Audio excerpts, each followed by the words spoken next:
What do you need in the bank to say it's fuck you money? You need a lot more than money to say fuck you money. That's the whole thing about it, right? Because fuck you money in and of itself isn't a real concept. The whole idea of fuck you money doesn't work if you're still being paid by the matrix, if you're still stuck inside of a contract and your words are controlled. There's a lot of people with a lot of money who can't say what they think. A lot of people with a lot of money who still have to take the injection they're told to take. A lot of people with a lot of money who can't stand up and say, no, that's wrong, I don't agree with this, because they're going to lose contracts, sponsorships, etc. So to say fuck you money, I mean, you have to have enough money to not ever work again, depending on how you earn money. Because I'm completely and utterly self-sufficient, I can't be canceled. So I think my fuck you money number is actually going to be lower than others because my money will never stop. And it's that made no sense. You don't think so?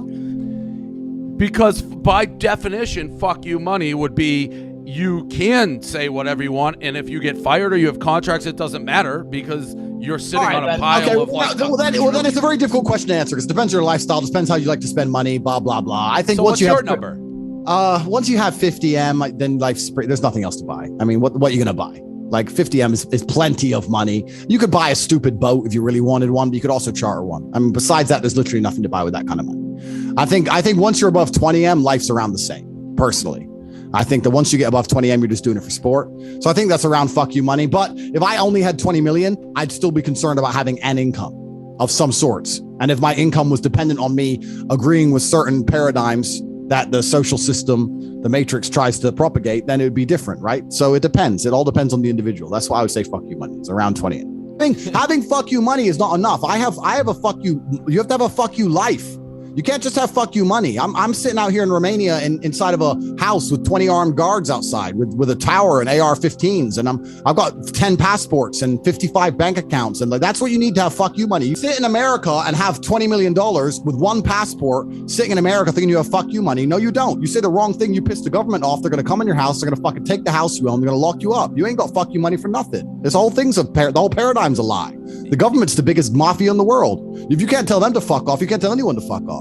So the whole idea of fuck you money, it's all skewed anyway. Like you have to be above the law in many different ways to truly have fuck you money. And you're not going to do that under one jurisdiction.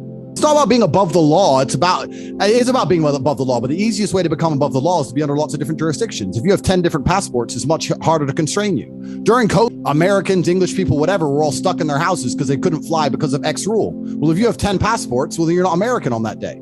I'd turn up to countries and they say you're not allowed because you're English. I'd say, okay, well, then I'm Estonian. Estonians are allowed. Okay, I'm Romanian. Romanians are allowed in. Same guy, different passport. You have to have multiple passports. You have to be on multiple grids. The idea of living off grid is complete fallacy. You can't do that. You have to be on as many grids as possible. This is what you talk about fuck you money. The people with fuck you money don't even own anything. They own a share of an entity which owns things they can borrow. They have unlimited citizenships and passports. They have money out in the metaverse, in the sky, hidden all around the world. Fuck you money isn't about having money in your bank account in your name. If you still do that, you can't say fuck you to anybody. Point is the absolute, when you talk about fuck you money, to me, the idea of fuck you money is they told me to stay in my house because of X. I decided not to. I've gone outside. The police are now here. And I told them, fuck off, fuck you. That's fuck you money. And that takes more than just money. That's my point.